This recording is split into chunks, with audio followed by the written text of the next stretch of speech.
Fasten your seatbelts. You're about to take off on one of the most suspenseful journeys television news has ever produced. I'm Steve Croft, and this is a CBS classic, The Plane That Fell from the Sky. TWA 892-33 is available. On April 4th, 1979, a Boeing 727 fell 33,000 feet, 6.5 miles, in 44 seconds. The 89 people on board came within 2 seconds of crashing. Most of them thought they would die.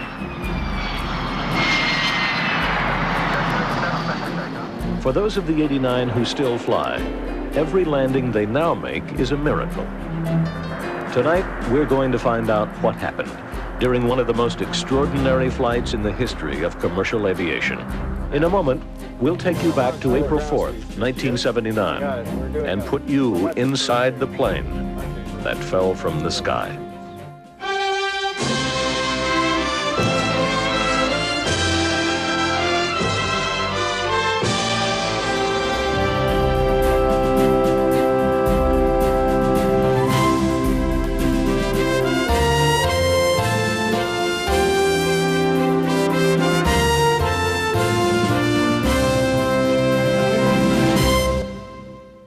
Air disasters are nothing new, but when TWA Flight 841 happened, television found a new way of bringing that kind of story to life and showing what happens to those who survive.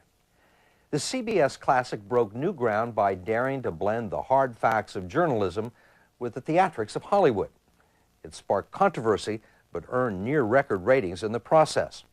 The Plane That Fell from the Sky was first shown on July 14, 1983, at a time when the news was filled with reports about air crashes, near misses, and disasters in the sky. The saga of TWA Flight 841 would force viewers to see those kinds of stories as never before. Correspondent Bill Curtis begins the story on firm ground, but soon passengers, crew, and television viewers would find themselves in the middle of an extraordinary real-life drama. This is where it started, JFK Airport, New York, where TWA 841 originated on a clear spring evening in 1979. Tonight you will see a recreation of that flight, which we filmed in a studio, at an airport, and in a cockpit simulator. We flew the 3-man flight crew and 39 of the 82 passengers to these locations, so they could show us what happened when their 14-year-old 727 fell out of the sky. It is not necessarily the version of the National Transportation Safety Board or the Federal Aviation Administration or the Boeing Company. This is what the flight crew members and the passengers have told us. Except for the flight attendants who work for another airline, all the people you will see in this recreation were on TWA 841 that night. And all the words you will hear are their own. The passengers boarding Flight 841 from New York to Minneapolis were a typical mix of people traveling for business and pleasure, of novice and experienced flyers. The Andrettas were returning from a funeral in Italy, Deborah Price from an archaeological conference in London, the Rushers and Gaultiers from a vacation in Spain. Oh, just fine. Okay, a little late, aren't we? I'm sorry, yes, we are. Holly Wicker, an adoption escort, was traveling with orphan children from Calcutta.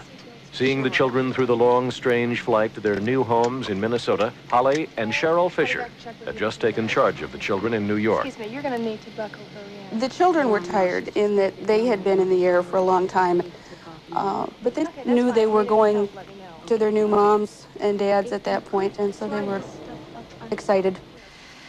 I was expecting a larger plane. Up close, that particular plane looked kind of old and beat up.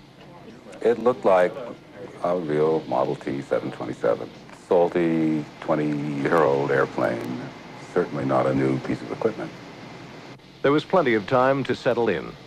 Dr. Fair thought about the only copies of his research notes for a speech he was to give the next morning. Fred Rusher noted that the flight number, 841, was the same as the address of the house he was born in. Shell and Louise Roberts talked about the baby they expected in a few months. Patricia Moss Morgan's horoscope that day advised against travel. Roger Peterson was a little bit nervous. I always remember thinking, when I get on a plane, you know, is anything going to happen? We hadn't flown since we got married. I loved flying. In fact, when I was very young, I thought maybe I'd even be a stewardess. I think that probably was the last person to board. I thought I missed the plane.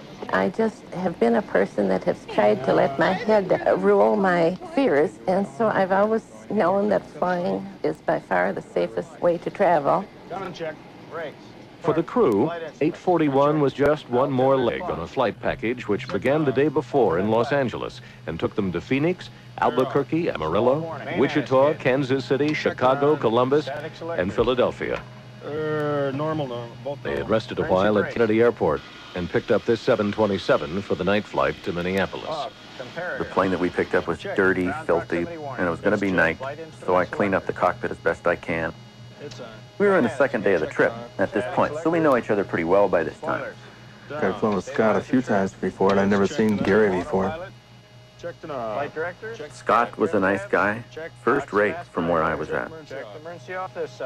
Hoot was the first one to say, I've been on the plane for just a few months. If you see me doing anything wrong, let me know. A little bit, because this is my first trip back on this airplane for a long time.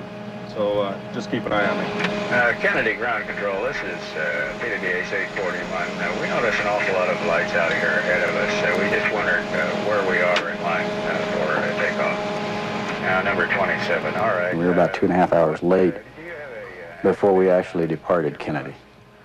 Our conversations had a lot to do with, Lord, here we are, and it's a long time before we can get off. We're moving up very slowly, all kinds of little beacon lights out there. If we could have your attention in the forward and mid-cabin, we'd like to acquaint you with some of the safety features of the Boeing 727. Your seat's equipped with a metal-to-metal seatbelt. When the flight attendants gave their demonstration, I didn't pay close attention at all because I'd been through it once already that day and a couple times earlier that week.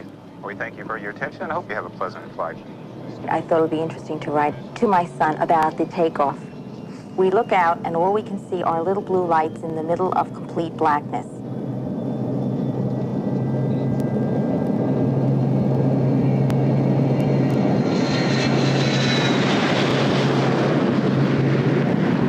Beautiful takeoff. Power on those engines, that's the best part of the whole flight. Well, here we go. We are climbing, and we're going up so high. We're still climbing. My ears are popping, and I have to keep swallowing, but I am okay. Dad and I do wish you could be with us. Stewardesses are now preparing hot trays of food for everyone. But frankly, I think I'll turn down the food.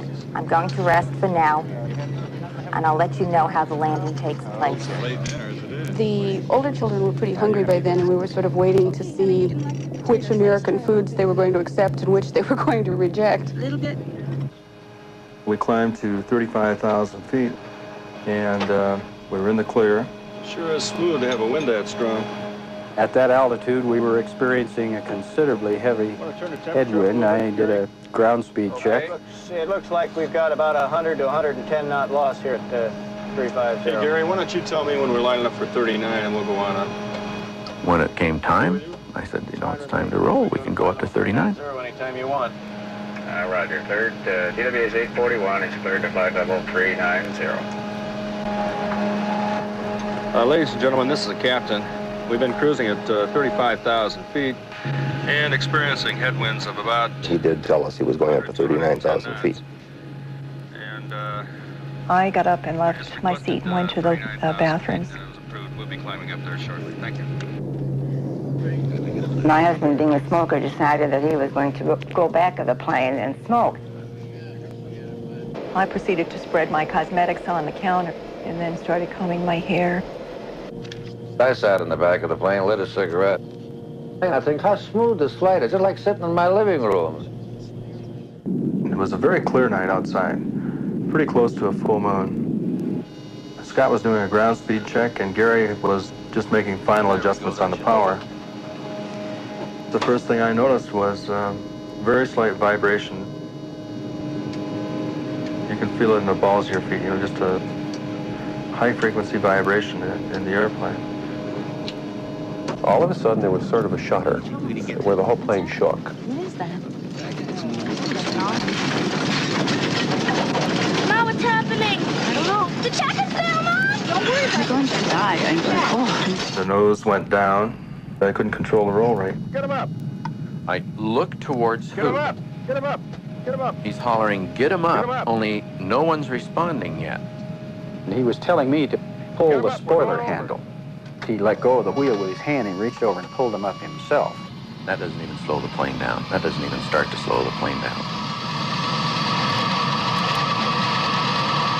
The airplane was flying itself. It was doing its own thing. And then we just tailed off into this thing and just went into a big spiral. It felt just as if a giant hand were propelling us at an extreme rate of acceleration. One of the stewardesses was going flying by, so I grabbed her. The screaming of these engines was just horrifying. The sound was like this rushing, screaming sound, like those old movies when a plane is hit. We held on for dear life. Everything did go into slow motion. Pushed back into the seat, deeper and deeper and deeper into the seat. You thought that you were going to run out of cushion. My attention at that point was totally focused on a 5-pound baby on my lap who was turning blue. All I could think was that I had to give her mouth to mouth. And I just figured that if anybody had a chance, it would be in the back. There'd be nothing left of us in the front. All I knew is I have to get out of there, as though getting out of the bathroom was going to make everything okay. I found myself yelling at the top of my voice, instructions to pilot. I was able to move my hand up and touch my face, and it felt like stone. Maybe this is the way you feel when you're dead. I felt like something was coming down on top of me, like the old horror movies. This big cement block is coming down on the heroine and is going to crush her to death. Our plane is descending at a rate of 76,000 feet a minute. Scott was on the control wheel with me.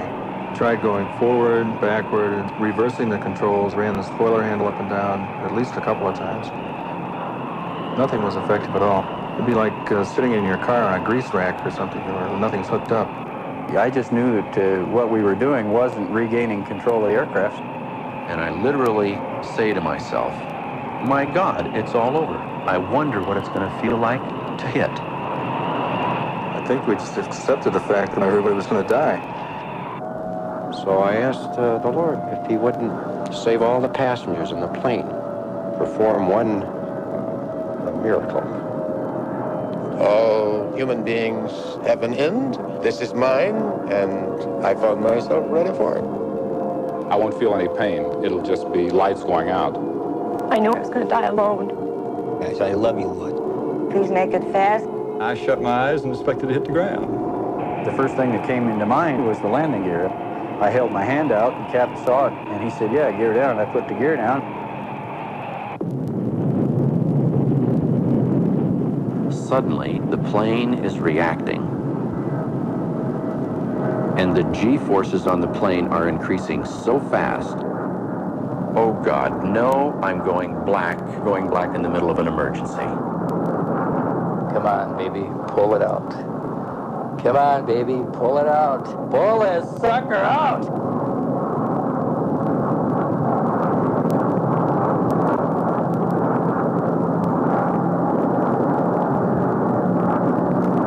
When we came out of the fall, it felt somewhat like a roller coaster ride, coming off the bottom of the largest hill. We came out of the clouds 50 degrees nose up. The next thing I recall is coming back out of semi-grayness. Ease 45 degree. Bring it down just a little bit. Easy now. We're in a 45-degree left bank turn. I couldn't read the instruments because they were shaking so bad, but Gary was telling me airspeeds, attitudes, and everything. Don't go negative. Bring it down. That's it. Look at better. Mrs. Merrill had fallen out of the restroom, and she appeared to be unconscious. And I had no idea where I was or what had happened. I was just in a fog. She appeared to be in a state of shock. She was staring straight ahead. I don't think she was seeing anything. Floyd Carlson, he had a screwdriver sitting on the arm of his chair, and we went through that whole dive in that thing, and that drink never spilled or nothing. I started shaking all over, Jenny. Couldn't control the shaking. I was crying the whole time, hysterically. I turned to the woman and said, "We may have to do something, and I'd like to be able to hear what it is." She shut up like a faucet. Ladies and gentlemen, I'm sure that it's been very apparent to everybody that we've had a slight problem. We're going to be pretty busy up here for the next few minutes, and we'll get back to you as quickly as we can. Almost immediately was when Gary said, well, we've lost the System A hydraulics. Down, pressure's down. Okay, I'm going to fly the airplane. Captain Gibson said to us, okay, I'll fly the airplane and you guys deal with the emergencies. The air traffic controller had already said something, and so I told him to stand by. We'd be with him in a minute. We had a problem. I can't hear you. I can't hear you. You're going to have to... Scott and I are screaming If System A, turn the emergency procedures. Pressurize and the fluid is zero. The fluid is zero. It's all the way down. System A, both pumps are going to depressurize. I came back and sat next to her. I said to him, Art, where in the world have you been? If we go down, we should go down together. Go back there to have a smoke. I bet if you asked any person in that plane if they had a parachute, would they have jumped? Everybody would have said yes. We talked about where we were going to go to land the airplane. You guys take care of the checklist. We finally decided we were going to go to Detroit because that was a TWA facility. Detroit sounds fine to me. He was having a great deal of difficulty keeping it level. And I reached over, and the three of us held hands, and we said the Our Father. Thy will be done, on earth as it is in heaven. Give us this day our daily bread, and forgive us our trespasses. I had a feeling that there was an awful lot of prayers in that plane. Deliver us from evil. There were a lot of people who were very silent, who were living through this very much by themselves. Everybody seemed to be making their own peace with God. Crank nose gear down. We had 3 red lights, which means the gear is unsafe. It's not locked. But when we crank the nose gear down, all the buffeting goes away. 5 turn. Green light. Green light. Okay, All Gary, right. I told Gary to brief the flight attendants. Prepare them for the worst. All of a sudden, we heard a bell ring, and then all the attendants rushed into the galley and pulled the curtains. Okay, listen, we gotta get the cabin ready for emergency landing. And I was trying to listen to hear what they were saying to the galley, and I couldn't hear, but... Got 8 minutes to do it, you understand? Okay, let's go, let's get They came out, and they were very businesslike, very stern-faced. And it will be with me for the rest of my life. The very first 2 words he said were, upon impact. The stewardess came along and she walked on the armrest and she threw everything down. The coats they threw down, you would use that as cushioning, plus the pillows and the blankets. Take your shoes off, put them in the seat back pockets in front of you. They're a lot better off than we are. They have something to do. And we had nothing to do but to sit there and do what we were told. Check the security of your seat belts. I was looking around at the other passengers. I saw a couple hugging each other and crying. We requested to fly down the runway at 75 to 100 feet in the air. We wanted somebody out there to look at the airplane to let us know what the bottom side looked like. The tower operator put a beam on us, and they were able to determine that the gear was down. Okay, TBA 41, runway 3 left, cleared to land. One could see it looked like the 2nd Armored Division had arrived. And I could see the ambulances and the fire trucks out there waiting, and I knew what they were waiting for. Hey. There wasn't a whole lot of control left. Go in and crash in. And we've decided that the first approach is the last approach. Coming through 200 feet. Emergency position now! 3 of us were all praying together, and we were holding hands. You know, I guess there were a lot of prayers sent skyward at that point in many ways and in many tongues. I knew that we were going to crash and I was going to see something, bright light or keeping her or something. The runway looks farther away than it's ever looked in its life. Everybody's just about holding their breath. We're approaching the runway. 40 feet, 30 feet, 20 feet. Who's flying it all right? So we shot the approach right at about 200 knots. We seemed to touch on one gear. And then that first wheel hit the ground. And I thought, thank God. He's even able to hold it on one gear. All 3 are reversing. And the nose gear touches, and it's all right. And we're going down the runway, and we have no brakes. And I remember Poot just saying, stop, you son of a bitch, stop. Stop.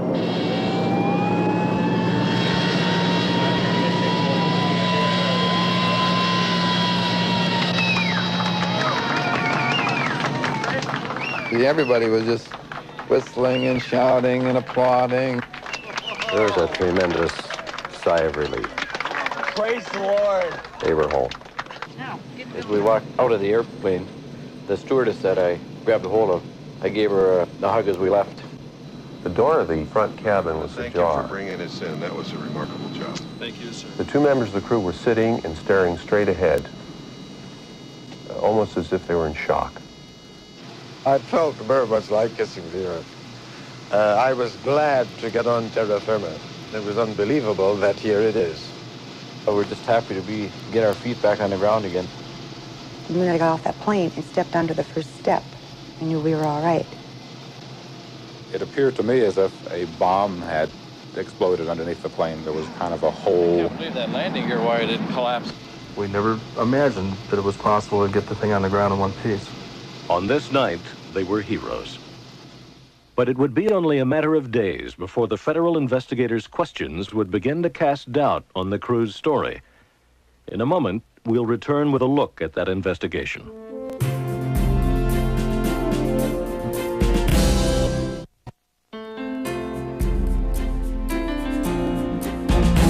There was terror in the air last night for 8. Within 24 hours, millions would know about the dive of Flight 841. Suddenly, the plane began vibrating and then did a complete rollover. It dived 29,000 feet, more than 5 miles, before the pilot regained control. Federal aviation officials today are seeking the reason for that bizarre accident. 8 days after the dive, Les Campshire, the chief investigator of this case for the federal government's National Transportation Safety Board, called the crew to an open deposition in Inglewood, California. All the interested parties were there.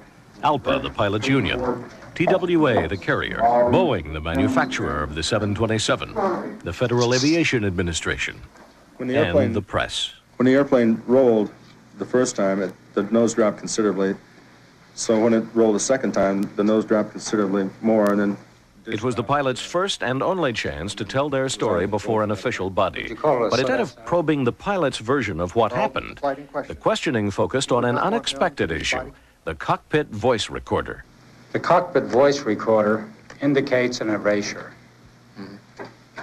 Did you erase the recorder? Not to my knowledge. Did anyone erase the... I didn't see anybody erase it.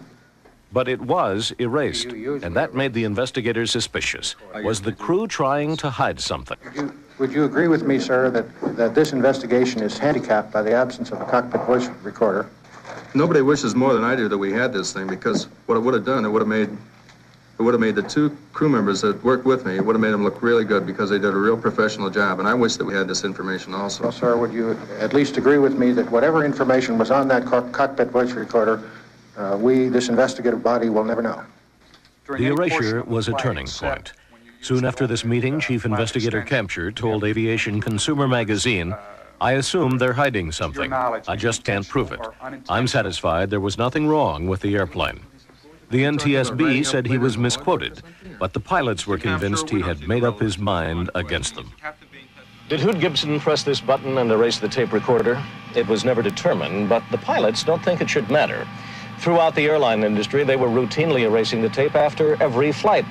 They believed that it was made for fatal crashes only. 841 didn't crash. And why so much made of a tape recording, they asked, that erases itself every 30 minutes and wouldn't have included the dive anyway because it took 45 minutes to land at Detroit? Still, the investigators couldn't help wondering, was there something incriminating on tape?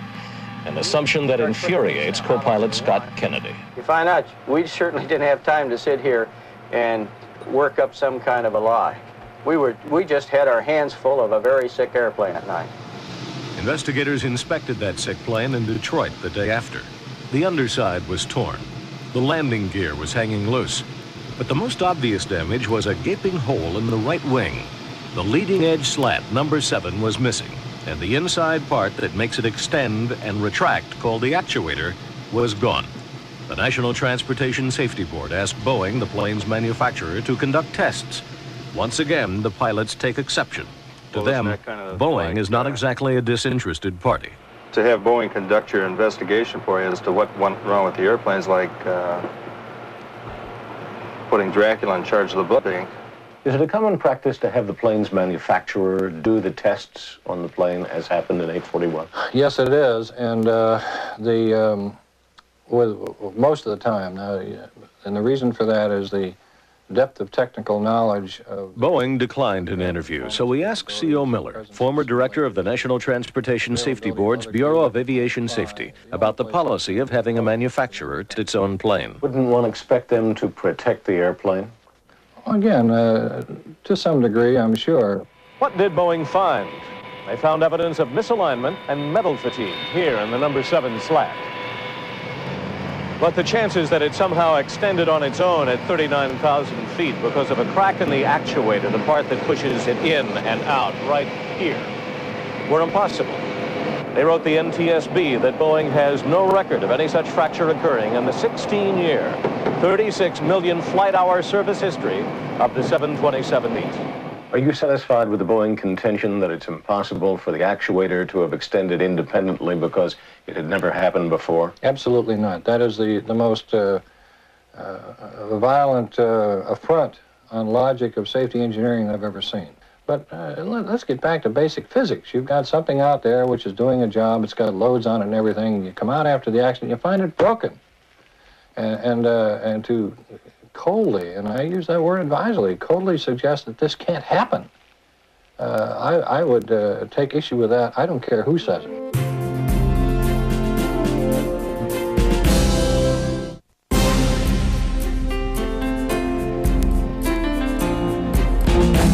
Boeing placed the blame here, in the cockpit. They suggested that pilots Gibson, Kennedy, and Banks tried to increase the plane's airspeed by using an unauthorized procedure. At the time, there was shop talk among pilots that airspeed could be increased by extending the flaps slightly. So Boeing theorized that the pilots tried to extend the flaps in mid-flight by pressing 2 buttons here and 1 at the rear of the cockpit.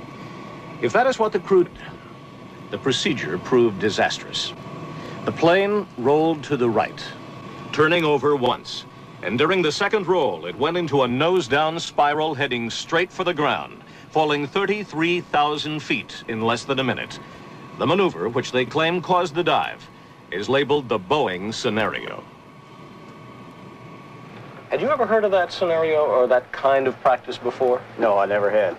In fact, the first time I heard of that was about 3 weeks after the incident when the National Transportation Safety Board began to leak that information out to aviation publications, and I didn't even know what they were talking about. Nobody's going to go up there, and not with 80-some passengers. They're not going to go up there and screw around.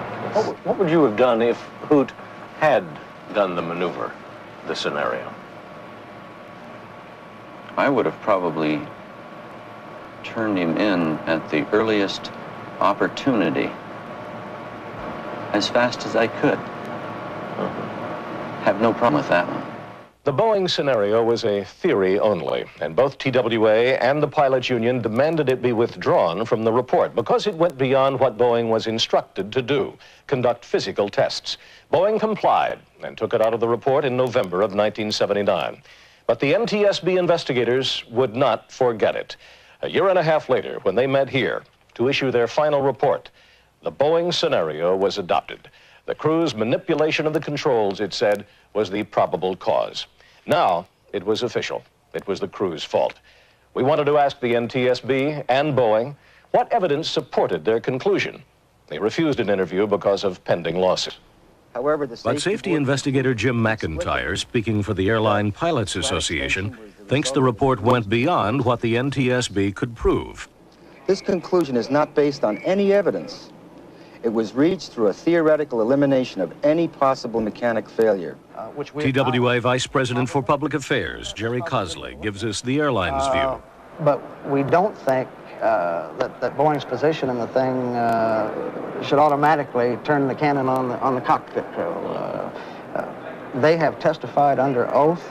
There is no evidence that they did what the NTSB in effect accuses of doing, and I think both Boeing and TWA will continue to monitor the 727 fleet closely, as do other operators, to see if anything develops downstream that will shed some light on this.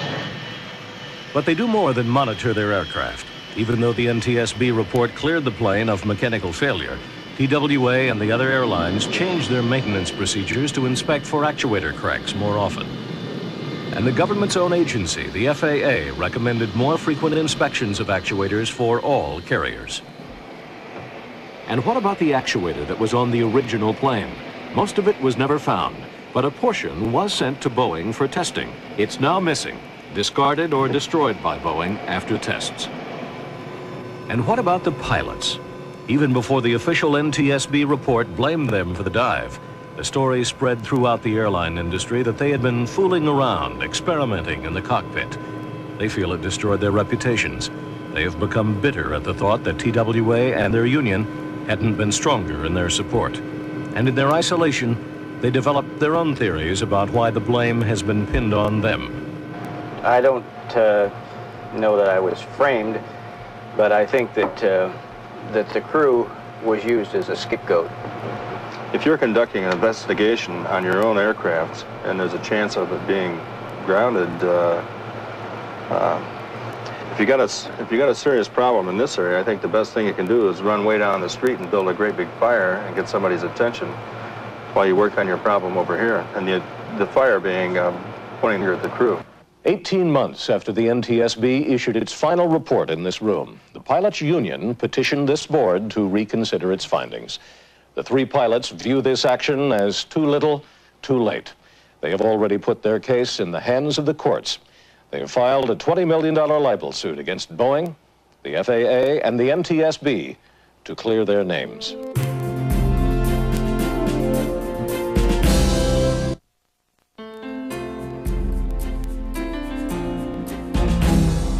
I've really tried to forget about it. I'm so glad that I'm alive that I feel very thankful to be here. Before filming our recreation of 841's dive, we gathered the passengers together. It was the first time they could talk to each other about how the accident affected them.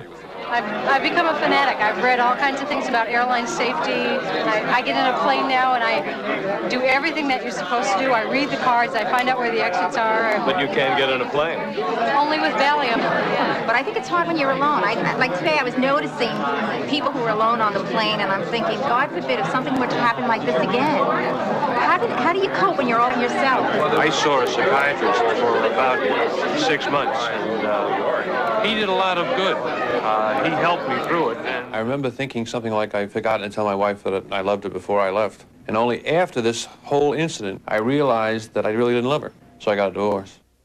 Certainly it's made me kind of realize that any day may be the last one, so you better, live to the fullest. I stop and smell the roses along the way, much more so now than I did before. It's a rare experience to have some insight into what those poor people who are killed in crashes go through. Well, sometime at night, if I can't sleep, I think of the sounds of the plane and the way it shook. We did appreciate the fact that we were saved. That's right. I know they say it might have been the pilot's fault, but I still feel, no matter what happened, that he did bring us out of it. Oh, I'm yes, very grateful to him. They also met the pilots first time since the dive. Hi, what's your name? Mary from Terry. Hi, Mary. Nice to meet you. We're really glad to meet you. I think everyone is. Bob Gary Bates. Nice meeting you. Among the passengers, Holly Wicker has had to deal with the most serious consequences. Asha, the Indian infant Holly sheltered during the dive, is now a feisty 4-year-old. She doesn't remember 841. But Holly can't forget. Her whole life is changed, and seeing Asha eases the pain. Sometimes when I'm really discouraged, really I need to go and see Asha. There's got to be a reason for all this. It helps my depression a lot. She's gorgeous. She's a doll. My dad's liking a shot. She deals with depression and physical pain. Holly dates her injuries from the moment she struggled against the pressure of a diving plane to bend over and give Asha a breath. It's all tissue damage. I rip muscles from my buttocks to my neck. 9. Life at the Wicker household revolves around Holly's injuries. Everyone has had to adjust, especially her husband, Tim. A whole set of responsibilities shifted.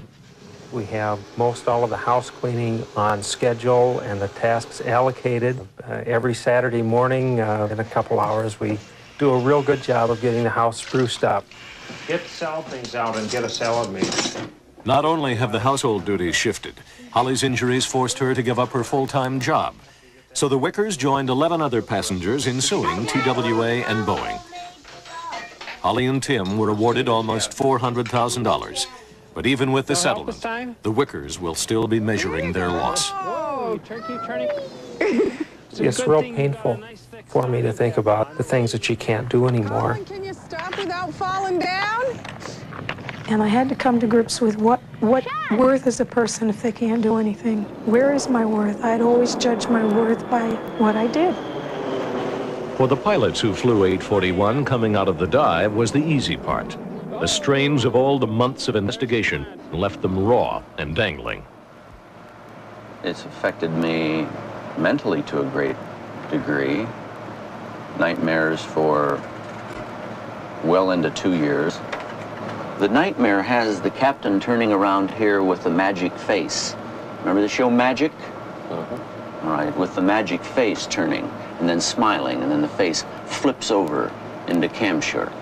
Over and over and over and over, and every time the nightmare is just as real as the worst one you ever had as a child, only you're an adult. That nightmare would eventually drive Gary Bang from the cockpit. Though he flew again almost immediately after the incident. The jokes and accusations from his fellow pilots, the rumors he had to fight throughout the industry, left him nervous and jittery. He requested to be put on medical leave.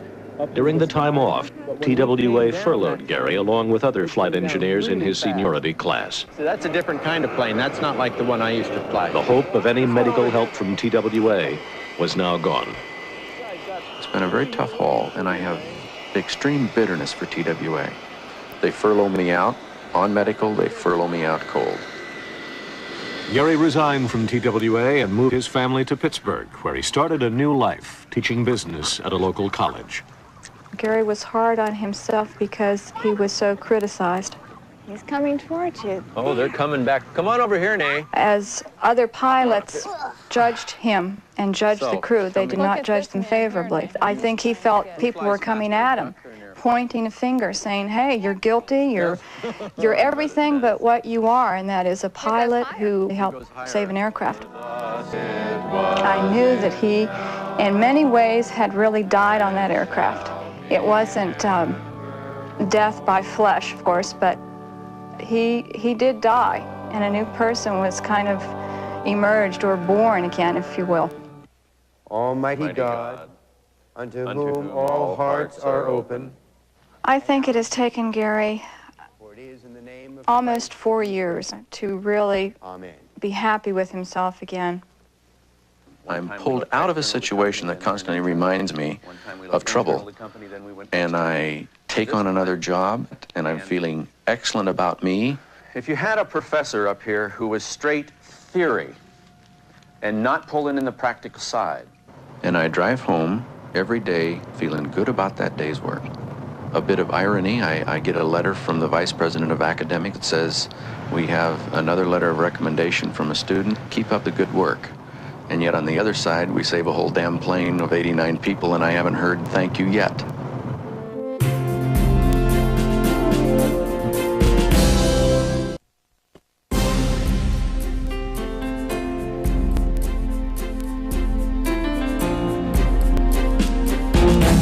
Scott Kennedy still flies as a co-pilot for TWA.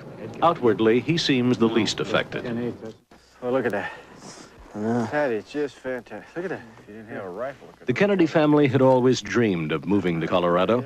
The town of Durango, nestled in the mountains, was a place that offered peace. After the 841 incident, they decided to make the move sooner. I and my wife and my family had determined that this area represented more what we wanted out of life. We could enjoy the outdoors, we could enjoy God's beauty of nature.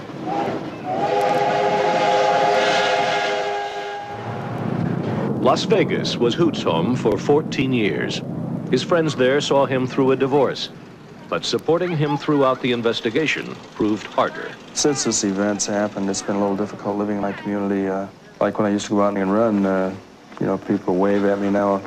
people go back in the houses when they used to wave or, you know, pretend like they don't see me. Well, in the last 4 years, I don't think I've gone much more than maybe 5 or 10 minutes would be a real long time not to have it just flash through my mind. I left the United States because it seemed like I couldn't escape this thing because I'm still in the industry. I thought possibly by coming to Costa Rica, where people did what I did for a living, that I could kind of just blend in with the countryside here.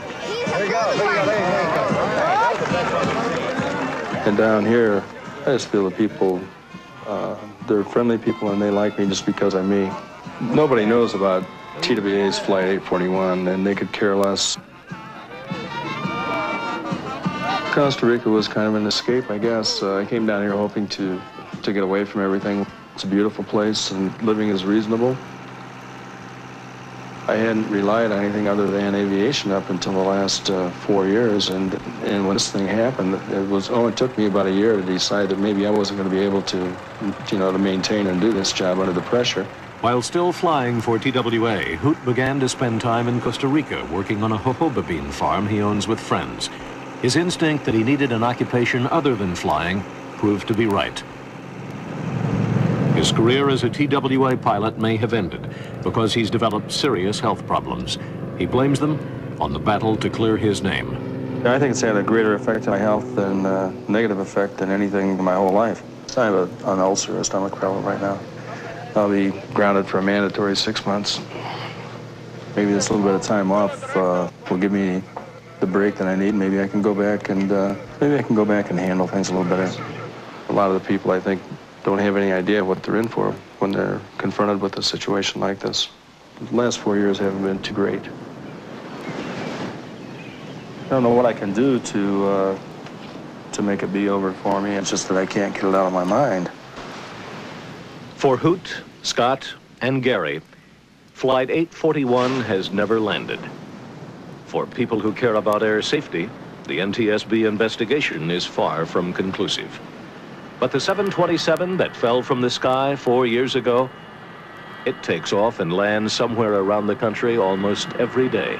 Transworld 483, text. To recreate Flight 841 for this documentary, CBS paid the participants for their expenses and reimbursed the flight engineer for whatever income he lost during the filming. The filming itself took 3 days on a Hollywood set, using the same vibrating platform used for the movie Earthquake. The result was described by one critic as one of the most harrowing programs since The Twilight Zone went off air.